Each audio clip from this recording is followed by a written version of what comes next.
Did you know social media offers teens unprecedented access to lethal drugs? An enticing and colorful menu of offerings allows teens to order the drug of their choice straight to their door for pennies on the dollar. One of the greatest silver linings of this pandemic is that both my teenage boys are stuck at sheltering at home in their rooms. I was in ecstasy thinking these kids are completely safe and they're forced to spend time with me. And it's all, and so I felt really good about it. It never occurred to me that he could get drugs or be exposed to drugs that way or get access to them delivered to the house, like, a delivery menu. And it says that, to your house or shipped anywhere on the ad. And it's not just that ad. I mean, when I tell you, I had to start a Facebook support group because of the onslaught of parents who are reaching out to me with exactly the same story. That's Dr. Laura Berman. You may know her as a love and relationship expert, often seen on the Oprah channel, Dr. Oz, and the Today Show, as well as an 8-time New York Times bestseller. However, through the tragic loss of her 16-year-old Samuel, we have come to know her in a whole new light. Today on The Balanced Voice, we expose drug dealing as yet another risk of unsupervised social media usage. In this heartbreaking conversation, we see the unintended but very real ramifications of social media and discuss the need for better regulation. Without further ado, here's your host, Renia Mancarios.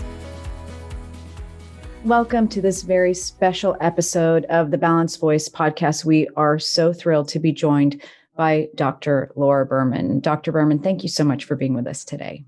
Thanks for having me.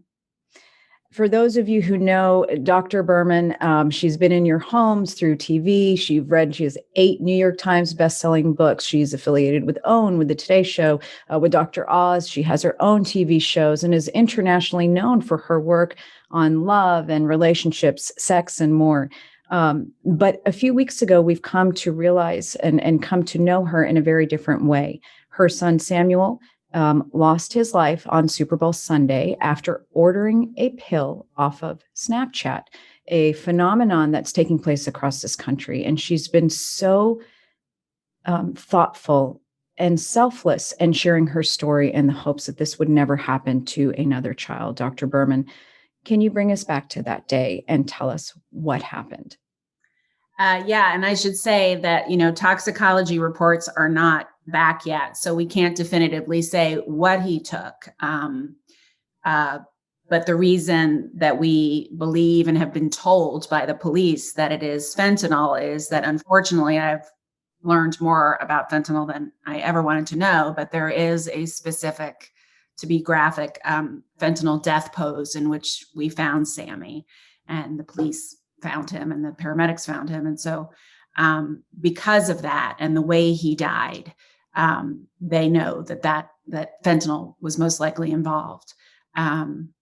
So to answer your question, what happened that day was he was in his room, on social media, gaming with his friends, as we had been letting him do a lot because he was getting straight A's, almost straight A's, depending on the semester, and really excited about college and really motivated. And even that morning had asked me to come to his room at some point during the day because he wanted to talk about an internship he wanted to arrange for the summer to beef up his college applications. And because of the shutdown in Los Angeles, we had let both our kids still at home be on their computers as much as they wanted, as long as they did well in school, because it's the only way they could be with their friends. He hadn't been able to play football. He was on the football team. He hadn't been able to see anyone. So that's how they interacted. And like most days when he wasn't in school, he was online with his friends. He asked his dad for a hamburger. He called down and asked his dad to bring him a hamburger. His dad did that. I ran out with my younger son to drop something off at his friend's house. And when I came back, I followed my son, my 15-year-old son, upstairs where both their rooms were. And my son actually walked into the room first and ahead of me, and then turned around and said, "Sammy's on the floor." And then I walked in, and that's when I found him. At first, I didn't know what had happened. I thought for a second, he was just being silly, lying there on the floor, because an hour and a half before, he'd been talking to me. And then I quickly realized that, he wasn't responding. And then I saw, vomit all over his face. That's part of the fentanyl death pose, is they faint, fall backwards, and then throw up and aspirate their own vomit. And I started screaming for my husband. He came up, and as he started administering CPR, I called 911, and they stayed on the line, pacing out the compressions until the paramedics arrived very quickly. And they worked on him for 30 minutes and were not able to bring him back. What was, as a parent of 3 kids, your story touched me so deeply, and it touches so many across the country, and it breaks my heart, but it also makes me so inexplicably angry, because from what we understand, Sammy, like so many other kids, was on social media. Within a click now, you can order any type of pill, Percocet, Xanax, you name it. There was a screenshot, I think at one point, of a typical social media ad that these kids can look at. Ambient, Perks, Snow, Yep. Adderall. And they deliver it to your house. That's what we found out while the police were still, after he'd been, declared dead, and the police were still in the house waiting for the coroner. I was madly, I was beside myself, but I was also trying to figure out what the hell happened, because he had never done any. We caught him doing cannabis several months before, and came down super hard on him. Even had him working with a drug counselor every week remotely and talking to a therapist. And we were testing him regularly, and we weren't finding any cannabis or anything else, sporadically and regularly. And so I called his best friend, and I was like, and I told him what happened. And he said, well, Sammy had sent him a screenshot of a dealer he had met on Snapchat. I had no idea. The thing I was most worried about with Snapchat, and would always talk to my kids about, are the naked pictures or the inappropriate stuff they may say, and I know the reason they like it is because things disappear. That's why all the kids are there. But it's like the dark web for kids. I had no idea that drug dealer, I should have known, but it didn't even occur to me that drug dealers would be on there.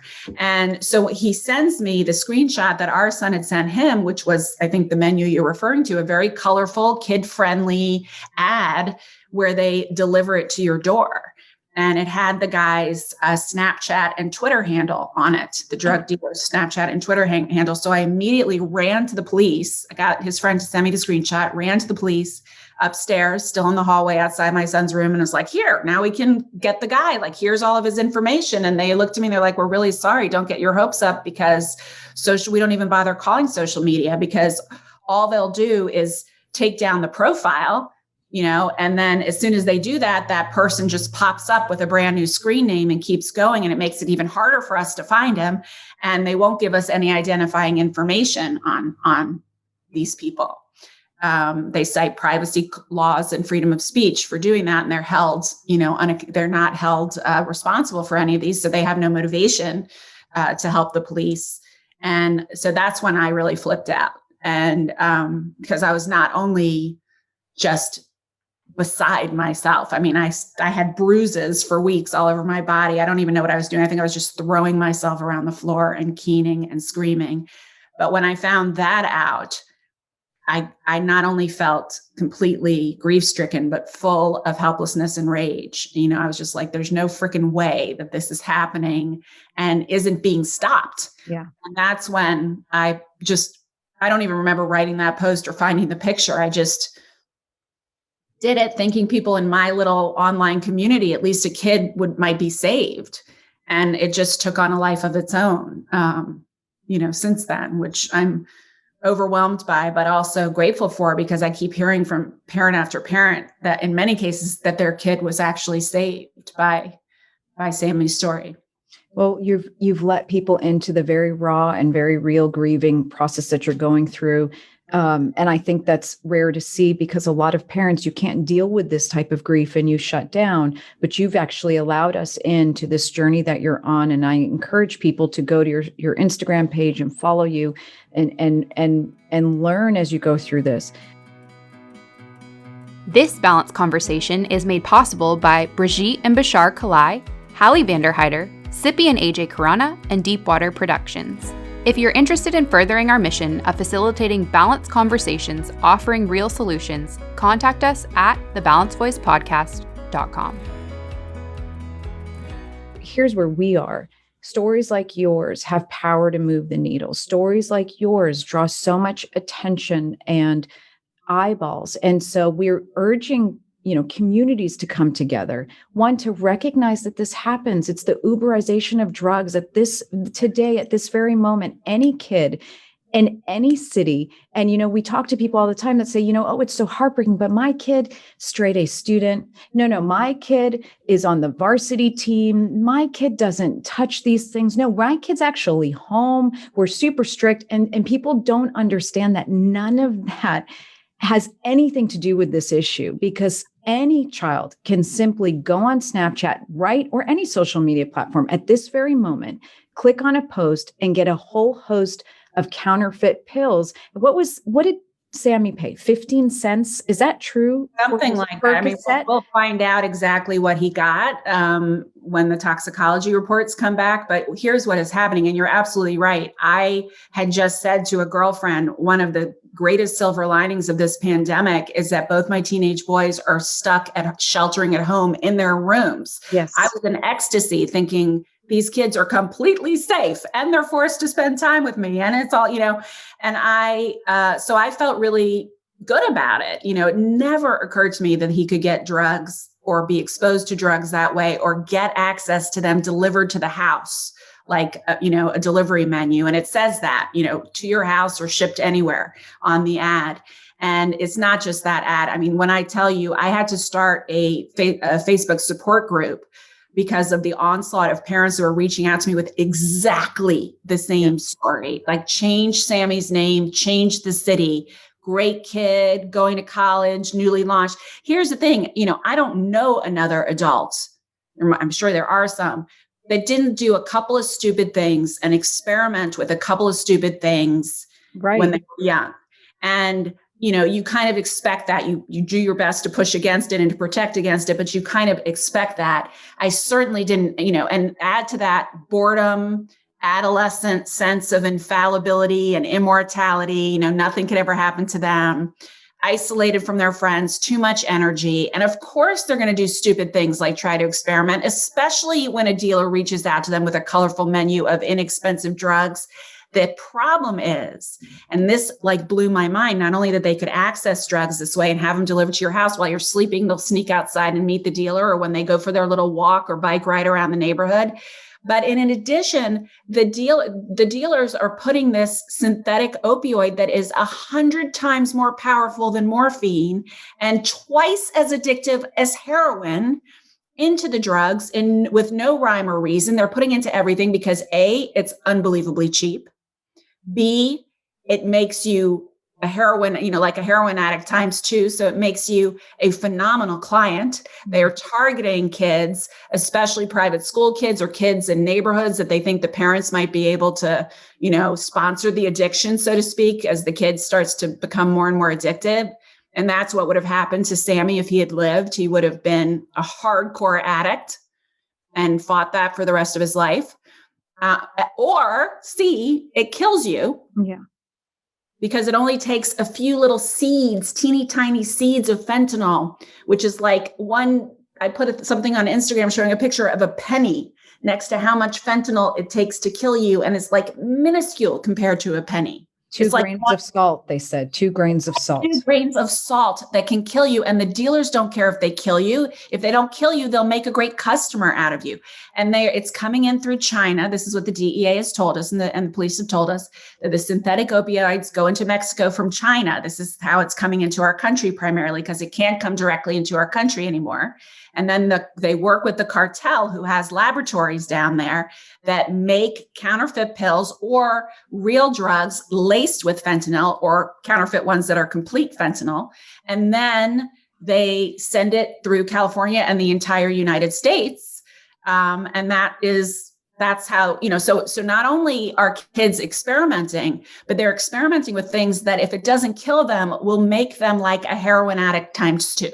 Yeah. And that's what's so important is one, how easy it is to get. And, you mentioned one of the most heartbreaking things for you. And I know there have been so many is that, Sammy had no idea what he was consuming. He thought it was one Percocet pill at the most, but these are not. These are made in a garage, in a lab. They're made, they're not made with any rhyme or reason, and they're everywhere. So I was reading, in Omaha, the DEA, like Omaha, Nebraska. Okay. The DEA is reporting a 30% increase in fentanyl seizures after investigators pulled 6.2 kilograms or the equivalent of more than 3 million lethal doses, 55,000 counterfeit pills. That's just in Omaha. And Salt Lake City, the numbers were 500,000 counterfeit pills were found throughout the country. The DEA is saying they estimate 1 in every 4 counterfeit pill could actually create a life-threatening overdose.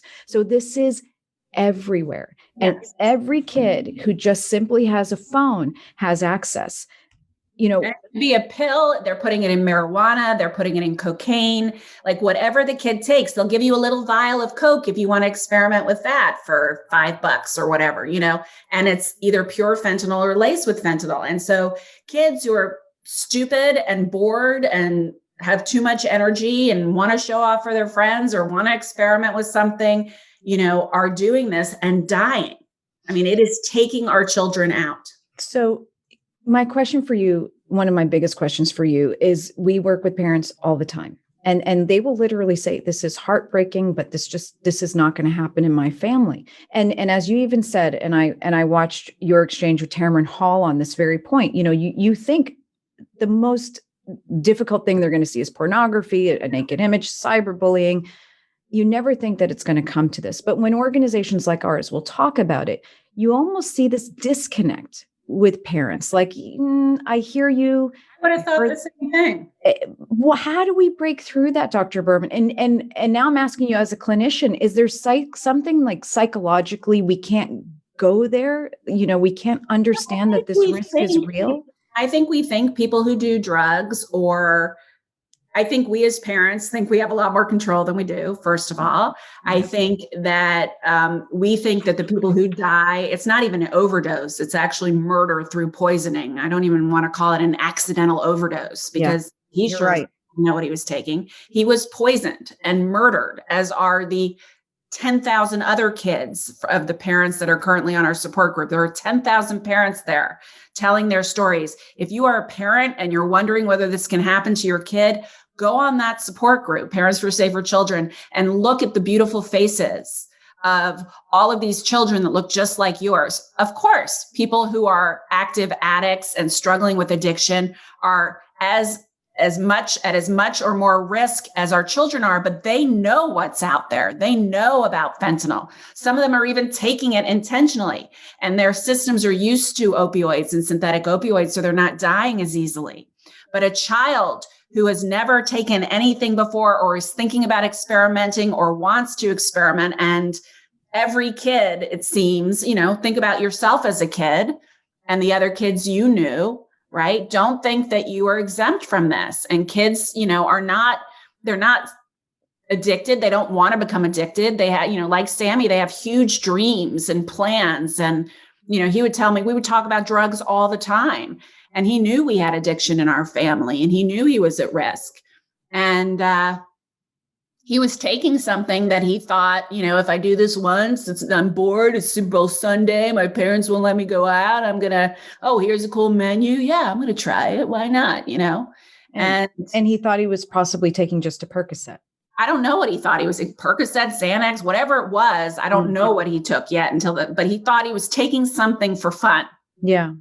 And some of the kids on the support group who died were taking something for pain. One mother just posted a story today about her son who did weightlifting competitions and was super clean and injured himself. And someone at the gym gave him some opioid to help with the pain until he could get to the doctor, just a pill. A lot of people another kid died he had dental pain and couldn't get to the dentist for 2 weeks because of COVID. And his buddy gave him what he thought was a Percocet to take the edge off until he could get to the doctor. I mean, not that I would ever want my kid to take a Percocet or anything else, but these are the reasons that your kids are taking it. It's not just because they're curious. It's because, but parents think, oh, your kid has to be a total recluse or acting out or have some sort of criminal mind or be a quote unquote bad kid if there is something, or they have to, or their parents aren't really attentive. Yes. Or they're really longing for love. No, I mean, yes, all of those things are true. Of course, those things put your kid at risk for drug use and addiction,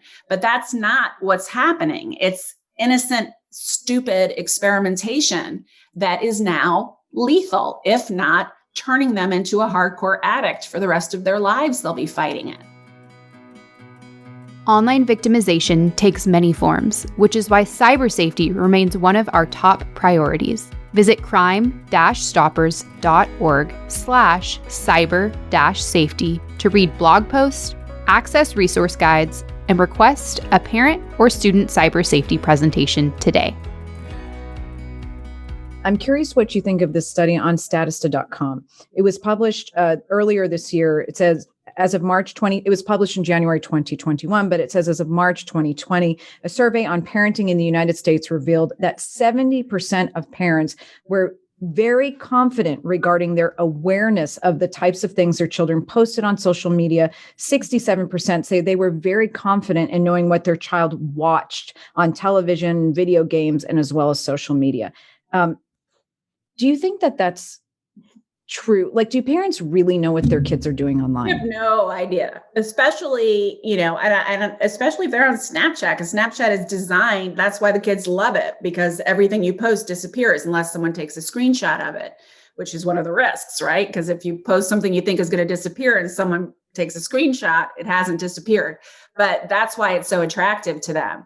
And I think I would have put myself in that category before as someone who, I certainly knew what they were watching and playing. I wasn't stupid enough to think I knew about exactly what they were posting on social media. And any parent who thinks they know that, if you don't know every password to your child's profiles and devices, you have no idea, because they give you one profile, their Snapchat profile, their Instagram profile, but then they have a secret one with their friends that they aren't showing you. So don't think that just because you have access to some profile your kid has, that you're seeing what they post. And the big lesson that I learned with this, that I have implemented with my 15-year-old, is because they were good kids, didn't get into trouble, did great in school, were high functioning, great kids, I didn't require them to give me their passwords because I wanted, and I hear this from so many parents, I wanted them to have some degree of privacy. I trusted them. I would watch them, but certainly while they're stuck at home, what trouble are they going to get into? And most parents, including me, didn't want to have that battle. Like, there was so much of their freedom, especially this year, taken away. I didn't want to do that battle with them to require that they give me every password. Now I said to my 15-year-old, look, I pay for every one of those devices that you are using. And if you want to use, and he didn't argue given the circumstances, but if he did, I would have said, if you want to use those devices, I have access to the password for every one of those devices and the password for every one of your platforms. And then you use your own parenting style. Some parents, or if you suspect they may be up to something, you're literally checking. Other parents are just sporadically making sure the passwords work. And I wish I had done that, not only because maybe Sammy would still be alive today, but even now I can't get into his iPhone because Apple will not give me the password to his iPhone, even though he's a minor, until I not only have a death certificate, but a court order to get it. And that's where I started by saying, I'm not only heartbroken for you as a parent, but I'm angry. I'm angry that Snapchat and social media platforms allow this stuff to be rampant on their website, on their sites. I'm angry that social media, cell phone carriers in these types of situations don't just hand over a phone, say it's your son, your daughter's phone. Of course, take it. We will unlock it immediately. It makes me so angry. and I watched you and I watched Mr. Chapman talk about it, and it was like my blood was boiling. But I think enough people are coming together to try to get laws changed to pass this. I hope so. But all these social media platforms would have to do is, how when you make a profile, you agree, right? You click that box that says, I agree. Mm-hmm. In that agreement, they would just have to put, if you use this platform for any illegal activities, or including XYZ, including dealing drugs or prostitution or anything else that is illegal, your privacy will not be respected or protected. If they would just put that in there, then they could give the information to the police when the police came to them and said, a child died. Here's the profile of that person. Give me their phone number or their address or their credit card information or some little seed of something we can follow. But they won't do that. But why? Why do you think they won't do that? That's the question. Because they care more about how many users they have than the users themselves. If they did that, then the majority of their nefarious evil-doing users who depend on them for this protection will not use their platform. And they know that, and they want those users. And so it will significantly affect their bottom line if they protect our children, A. B, they can say, at this point, they're held totally harmless. So they have no motivation to protect our children. The second they're held at all, not harmless, I guarantee you their difficult algorithms that take a while to be created will quickly change. I like stand up. I applaud that statement. We've been saying it for the longest time. They have to be held liable, financially liable, criminally somehow, because for the longest time it was the algorithms. Well, then this last year happened, and we were quick to notice that they can tag any comment that mentions COVID. They can weed out hate speech they don't want to see on their platforms. And they had no problem coming up with solutions for that. But we've been talking about like the exploitation of children, sex trafficking, and now this, and all of a sudden they can't figure it out. And it's the most infuriating thing that we deal with, because, no child should ever come face to face with this. We have the conversations with parents too that will say, no privacy. I respect their privacy. And I say, I get it. But you realize we're not just talking about private chats between Lindsay and her best friend. We're talking about a network that exposes these kids to really difficult things they're not old enough to navigate. They're not able to figure out. They don't know that they're dealing with seasoned predators. They don't know that they're dealing with drug trafficking networks. They don't understand that. They're just kids. So they also don't understand, parents don't understand, or they don't think about the fact that our children, this is the first generation that has been raised in the digital world. They are digital natives. They, just like we used to say, oh no, we used to put our kids in the back seat or bring them home from the hospital in our arms. And we used to balk at needing to wear helmets when we rode bikes, or buckle up for safety, or use a car seat in order to take your child home from the hospital.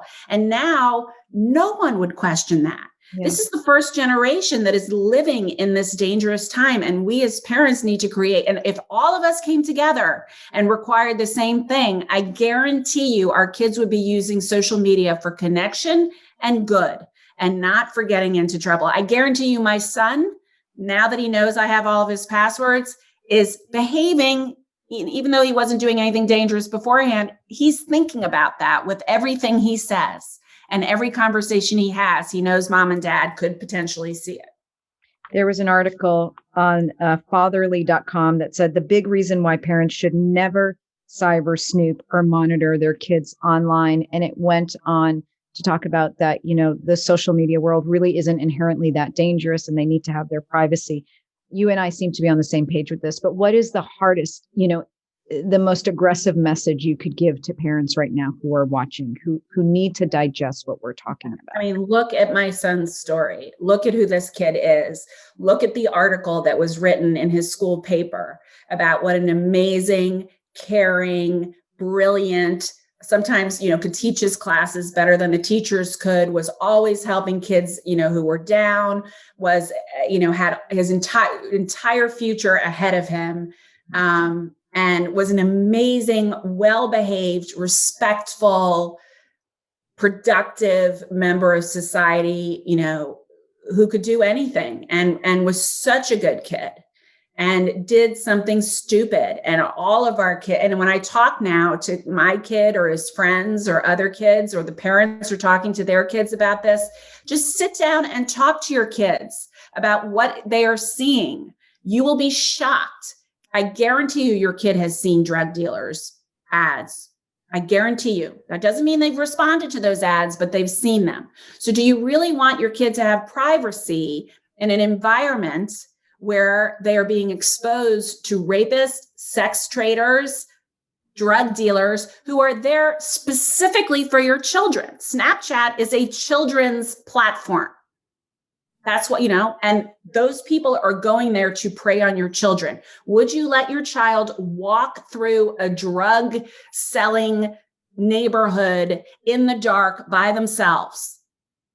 No, you wouldn't. So why are you letting them go on social media by themselves? That's the exact thing we tell people all the time. Dr. Berman, as you deal with grief and anger and all of these emotions, where will you channel? Where do you want to see the most change? Is it in social laws around social media? Is it around the cell phone industry, in just people's households? Where I want it all to change.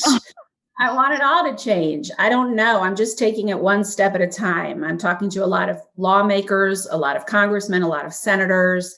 I think social media needs to be held accountable, at least for helping to catch people who break the law on their platforms. That is the bare minimum they can give us. Okay. And if not, I want to take them down. And I want, I want it's the same thing with Apple. They know that kids do not want, if their parents get suspicious, to have access to their phone. If kids knew that Apple would give their password to their parents, they would not be so excited to get the new incarnation of the next Apple phone. They know what they're doing. It all comes down to the bottom line. And so until these companies are held accountable or their bottom line is affected, then they're not going to change their policies. And the other thing that has just accidentally happened is that, and I think this is because I've done so much deep work on myself my whole life and been through so much trauma and grief, never like this. I mean, this is deeper and wider than anything I ever could have imagined. But, I know what to do with grief, and it is really, it's not been an area of focus in my work, but it certainly has become very apparent to me that most people in our society have no idea what to do with this kind of pain, how to live with it, how to move it into purpose eventually, how to heal from it, how to keep your body from getting sick from it. And I know how to do that. And what I've learned is that as I share my journey vulnerably and snotty and crying and with all its ugliness, it helps people. It helps people be with their own pain, whether it's from losing a child or just grief and pain in general. And so, I think that's part of the purpose of all of this too. And the rest will just, reveal itself 5 minutes at a time. I have no idea, but I know that I'm freaking pissed. And I know that I have thousands and thousands and thousands of parents and lawmakers and media people ready to go to war when I'm clear on what the outcome I want is. Mm-hmm. And that social media better strap on their own seatbelts, because this has got to change, and it's going to. Oh, and we'll join you in that fight and that effort. And I mean, we are so thankful for your time today. And I've been battling whether or not to ask you this question, but it keeps popping up in my mind. And so maybe we'll ask it and toss it out after. But do you ever find yourself blaming COVID or the lockdowns for Sammy's death? Do you think if it hadn't been for these forced lockdowns, he might still be here?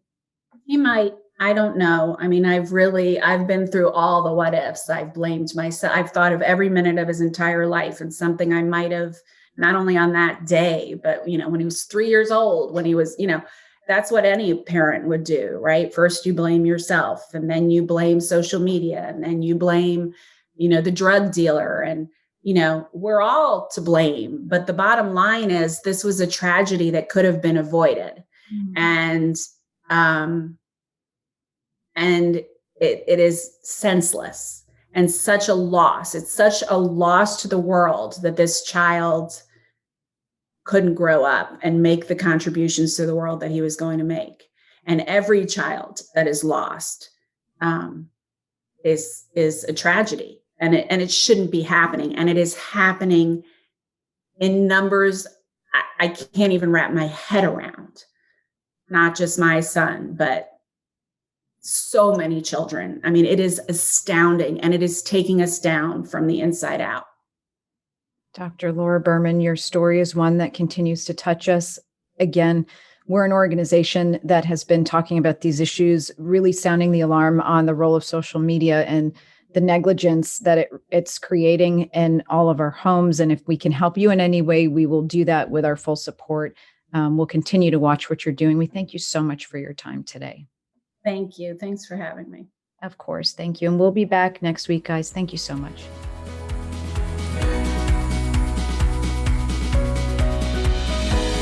Thanks for tuning in to today's Balanced Conversation. You can find real solutions and tangible resources in our show notes at thebalancedvoicepodcast.com. To join the conversation, follow us on Instagram at The Balanced Voice Podcast and on Twitter at @BalancedVoice_. Stay up to date on Runya's work by following her at The Runya Report, and we can't wait to see you next week for another Balanced Conversation.